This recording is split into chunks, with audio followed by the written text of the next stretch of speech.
Hi friends, welcome to అనగనగా కథలు. ఈరోజు చెప్పే కథను చూడండి. నచ్చితే లైక్ చేయండి, షేర్ చేయండి, కామెంట్ చేయండి. సబ్స్క్రైబ్ చేసుకోకపోతే ప్లీజ్ సబ్స్క్రైబ్ చేయండి. అలాగే నోటిఫికేషన్ కోసం పక్కనే ఉన్న బెల్ ఐకాన్ ప్రెస్ చేయండి. ఇక కథలోకి వెళదాం. అనగనగా ఒక గ్రామంలో సునందుడు, సునంద అనే భార్యాభర్తలు ఉండేవారు. సునందుడు వ్యవసాయ కూలీ. అంతకు మించి చాలా మంచివాడు. తనకు చేతనైనంత సాయం ఇతరులకు చేయడమే గాని వారి నుంచి రూపాయి ఆశించడం తెలియని వ్యక్తి. నిజాయితీపరుడు. ఇలాంటి సద్గుణాలు కలిగిన సునందుడు ఒకరోజు ఆ ఊరి భూస్వామి అయిన భూపతి పొలానికి వరికోతకు వెళుతూ ఆ ఊరికి చెందిన శివయ్య తన వరిని తనే కోసుకోవడం చూశాడు. ఏంటి శివయ్య ఒక్కడే వరి కోసుకుంటున్నాడు, కూలివాళ్ళెవరు దొరకలేదా ఏంటి అని అనుకుంటూ శివయ్య దగ్గరకు వెళ్ళి, శివయ్య ఏంటి ఒక్కడవే వరి కోసుకుంటున్నావు, ఎవరినీ పిలవలేదా అని అనుమానంగా అడిగాడు. పిలుద్దామనుకున్నా గాని నా అప్పులు గుర్తొచ్చాయిరా. అప్పులు తీర్చాలంటే ఇలాంటి ఖర్చులన్నీ తగ్గించుకోవాలని నేనొక్కడినే కోసుకుంటున్నాను అని చెప్పాడు శివయ్య. అయ్యో శివయ్య, నన్నన్నా పిలవచ్చు కదా అని తను కూడా వరి కొయ్యడం మొదలు పెట్టాడు సునందుడు. ఒరే, నువ్వెక్కడికో పనికి వెళుతున్నట్టున్నావుగా, నువ్వు వెళ్ళులే, నేనొక్కడినే కోసుకుంటా అన్నాడు శివయ్య. పర్వాలేదులేరా, నీ పొలంలో పనయ్యే వరకు నేను కూడా వచ్చి నీకు సాయం చేస్తాను అని అనుకుంటూ ఆ పొలంలో పనయ్యే వరకు రోజూ వచ్చి శివయ్యకు సాయం చేయసాగాడు సునందుడు. ఏమండి, భూపతి గారి దగ్గరికే కదా మీరు రోజు పనికి వెళుతుంది, ఆయన ఏ రోజు కూలి ఆ రోజు ఇచ్చేస్తారుగా, మీరేంటి మరి 3 రోజుల నుంచి కూలి డబ్బులు ఇవ్వడం లేదు అని అడిగింది భార్య. నీకు చెప్పడం మర్చిపోయా సునందా, నేను భూపతి గారి పొలానికి వెళ్ళడం లేదు. పాపం శివయ్య ఒక్కడే వరి కోసుకుంటుంటే శివయ్యకి సాయం చేయడానికి వెళుతున్నా అని జరిగింది చెప్పాడు సునందుడు. మీ మంచితనంతో చచ్చిపోతున్నానుగా. ఆయన మిమ్మల్ని ఏమైనా సాయం కోరారా? కోరకుండానే ఎవరైనా సాయం చేస్తారండి? కాస్త మన గురించి కూడా ఆలోచించండి. మీరెప్పటి నుంచి లడ్డూలు తినాలనిపిస్తుందంటున్నారు. సర్లే, కాస్త డబ్బులు వస్తాయి కదా, ఈరోజు సరుకులు తెప్పించి మీకు లడ్డూలు చేసి పెడదాం కదా అనుకున్నాను. తీరా చూస్తే ఉత్త చేతులు చూపించారు. ఇంట్లో ఉన్న డబ్బులకి బియ్యమే వస్తాయి, వెళ్ళండి, బియ్యం నిండుకున్నాయి గాని బియ్యం తీసుకురండి, అన్నమన్నా వండుతా, పచ్చడేసుకుని తిందాం అంది సునంద కాస్త కోపంగా. సర్లే అని అనుకుంటూ డబ్బులు తీసుకుని బియ్యం తీసుకురావడానికి దుకాణానికి బయలుదేరాడు. అలా వెళుతూ ఉండగా ఒక చోట ఒక పెద్ద రాయి అక్కడికి ఎలా వచ్చిందో ఏమో గాని దారి మధ్యలో పడి ఉంది. అందరూ దానిని చూసి పక్కగా తప్పుకుని వెళుతున్నారే గాని ఎవరూ దానిని పక్కకు తొయ్యడం లేదు. అయ్యో, దారి మధ్యలోకి రాయి ఎలా వచ్చి పడింది? ఇది గనక ఇక్కడే ఉంటే చీకటి పడిన తర్వాత ఎవరికీ కనిపించక చాలా ప్రమాదాలు జరగొచ్చు. అమ్మో, వెంటనే దీనిని పక్కకు తొయ్యాలి అని అనుకుని అప్పటికప్పుడే ఆ రాయిని పక్కకు తొయ్యడానికి ప్రయత్నించాడు సునందుడు. కాని అది చాలా పెద్ద రాయి అవ్వడం వల్ల పక్కకు తొయ్యడానికి చాలా కష్టంగా ఉంది సునందుడికి. అయితే అటు నుంచి వెళ్ళేవారు అదంతా చూస్తున్నారే గాని సాయం చేయడానికి ఒక్కరూ ముందుకు రావడం లేదు. అయినా సరే సునందుడు ఏమాత్రమూ కష్టం అనుకోకుండా కాస్త సమయం తీసుకుని ఆ బండరాయిని ఒక ప్రక్కకు తోశాడు. అయితే ఇదంతా దూరంగా నుంచుని గమనిస్తూ ఉన్నారు ఆ రాజ్యం రాజుగారు. ఆయన ప్రజలలో మానవత్వం ఎంతవరకు ఉందో పరీక్షించాలని ప్రతి గ్రామం వెళ్ళి ఇలాగే రహదారి మధ్యలో బండరాయిని పెడితే అందరూ దాని ప్రక్కగా వెళుతున్నారే గాని ఎవరూ దానిని పక్కకు జరపటం లేదు. ఒక్క సునందుడే ప్రక్కకు జరిపాడు. మహామంత్రి, మన రాజ్యంలో ఈ వ్యక్తి చాలా మంచివాడులాగా ఉన్నాడు, ఇతని గురించి అన్నీ తెలుసుకుందాం పదండి అని సునందుడి వెనకే బయలుదేరారు రాజుగారు. అయితే సునందుడు బియ్యం తీసుకుని ఇంటికి వెళ్ళేసరికి బాగా ఆలస్యం అయ్యింది. ఏంటండి ఎప్పుడనగా వెళ్ళారు బియ్యం తీసుకొస్తానని? ఇంతసేపటికా వచ్చేది? మీరు ఊళ్ళో కాకుండా నగరానికి వెళ్ళి తీసుకొచ్చారా ఏంటి? అని కోపంగా అడిగింది భార్య. ఇక్కడే తీసుకున్నానే, కానీ అక్కడేం జరిగిందో తెలుసా? అని జరిగిందంతా చెప్పాడు. అమ్మో! మీ మంచితనంతో చచ్చిపోతున్నానండి. మీ మంచితనం నలుగురికి ఉపయోగపడుతుందేమో గాని మనకు మాత్రం ఏ ఉపయోగం లేదు. ఇట్లా జీవితంలో మీరందరికీ సాయపడుతూ ఉండండి. అప్పుడు మన జీవితం ఎక్కడ వేసిన గొంగళి అక్కడే అన్నట్టు ఉంటుంది అని తిట్టుకుంటూ లోపలికి వెళ్ళిపోయింది సునంద. అయితే ఈ మాటలన్నీ బయట ఉండి విన్నారు ఆ రాజ్యం రాజుగారు.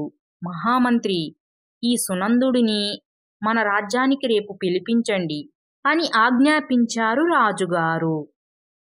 రాజుగారి ఆజ్ఞను అనుసరించి మరుసటి రోజు సునందుడిని రాజ్యసభకు రప్పించారు మంత్రిగారు.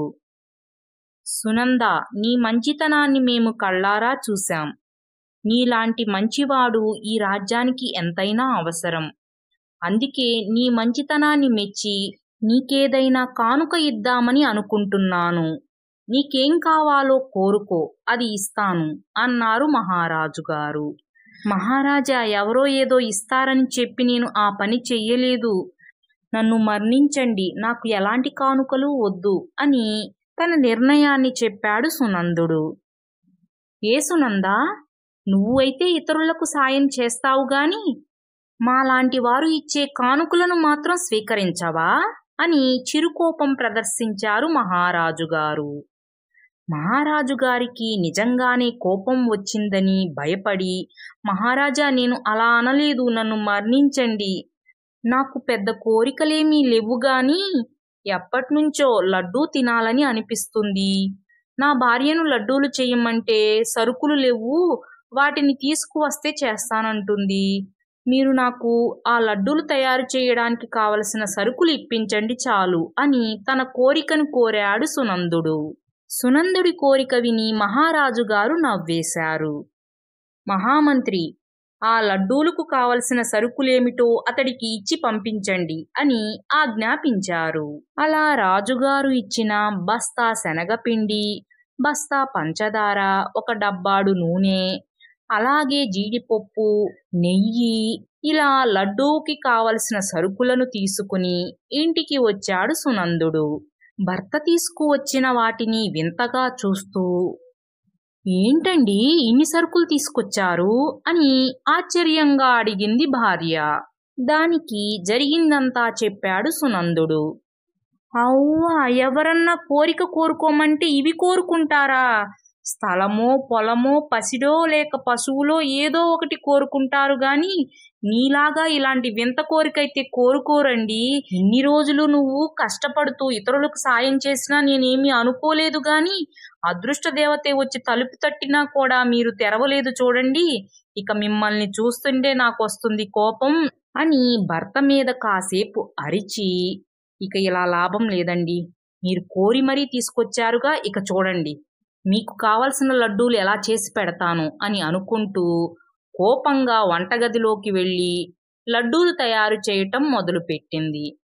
అలా ఉదయం, మధ్యాహ్నం, రాత్రి 3 పూటలా భర్తకు లడ్డూలే భోజనంగా పెట్టసాగింది. అలా 1 వారం రోజులు గడిచిపోయాయి. ఏమే సునంద, ఎంత ఇష్టమైతే మాత్రం ఇన్ని రోజులు లడ్డూలు ఎవరన్నా తింటారా? నా వల్ల కావటం లేదే, ఒక్క ముద్ద అన్నం పెట్టవే అని బ్రతిమలాడసాగాడు సునందుడు. ఏంటి, లడ్డూ కావాలని మరీ తెచ్చుకున్నారుగా, ఈ పిండయ్యే వరకు లడ్డూలే తినండి అని బలవంతంగా లడ్డూలు పెట్టసాగింది సునంద. అమ్మో, నాకు ఈ లడ్డూలు వద్దు అని అరుస్తూ భార్య లడ్డూలు తీసుకువస్తుంటే ఆమెకు చిక్కకుండా పారిపోయాడు సునందుడు. అలా పారిపోయి ఒక అడవికి చేరుకున్నాడు. అప్పటికే చీకటి పడిపోయింది. అమ్మో, 2 రోజులు ఇంటికి వెళ్ళను, వెళ్ళానంటే లడ్డూలతో నన్ను చంపేస్తుంది. ఏదేమైనా నేను ఈ అడవిలోనే ఉంటాను అని అనుకుని గబగబా చెట్టెక్కి కూర్చున్నాడు. పరిగెత్తి పరిగెత్తి అలసిపోయి ఉన్నాడో ఏమో, అలా చెట్టెక్కి కూర్చునేసరికి నిదట్లోకి వెళ్ళిపోయాడు. మధ్యరేత్రికి కలలో కూడా తన భార్య లడ్డూలతో వచ్చి తింటావా లేదా తింటావా లేదా అని బెదిరిస్తూ ఉంది. ఆ బెదిరింపులకు భయపడి నేను తినేస్తాను, లడ్డూలన్నీ తినేస్తాను, నేను తినేస్తాను, నన్నేం చెయ్యకు అని పెద్ద పెద్దగా అరవసాగాడు సునందుడు. అయితే ఆ చెట్టు క్రింద కొంతమంది గజదొంగలు రాజుగారి ఖజానా కొల్లగొట్టి తీసుకువచ్చి వాటిని పంచుకుంటూ ఉన్నారు. హఠాత్తుగా సునందుడి అరుపులు వినిపించి వారికి చీకట్లో ఎవరూ కనిపించక ఆ అరిచేది దెయ్యమో భూతమో అని అనుకుని అక్కడి నుంచి ఆ ఖజానాని వదిలిపెట్టి పారిపోయారు. ఇక సునందుడు మెల్లగా తెల్లవారిన తరువాత లేచి చూసేసరికి చెట్టు క్రింద ఒక పెద్ద పెట్టి కనిపించింది. క్రిందకి వెళ్లి చూడగా దాని నిండుగా నగలు, డబ్బు, వజ్రాలు, వైడూర్యాలు ఉన్నాయి. అమ్మో, ఎవరో దీనిని పోగొట్టుకున్నారే, దీన్ని తీసుకువెళ్ళి వెంటనే రాజుగారికి ఇచ్చేయాలి, ఆయనైతేనే పోయిన వారికి వీటిని తిరిగి ఇచ్చేస్తారు అని అనుకుని గబగబా ఆ పెట్టెను తీసుకువెళ్ళి మహారాజు గారికి ఇచ్చాడు సునందుడు. అయితే అప్పటికే రాజ్య ఖజానాలో దొంగలు పడ్డారని విషయం తెలుసుకున్న మహారాజు గారు కాస్త కంగారు పడుతూ ఉన్నారు.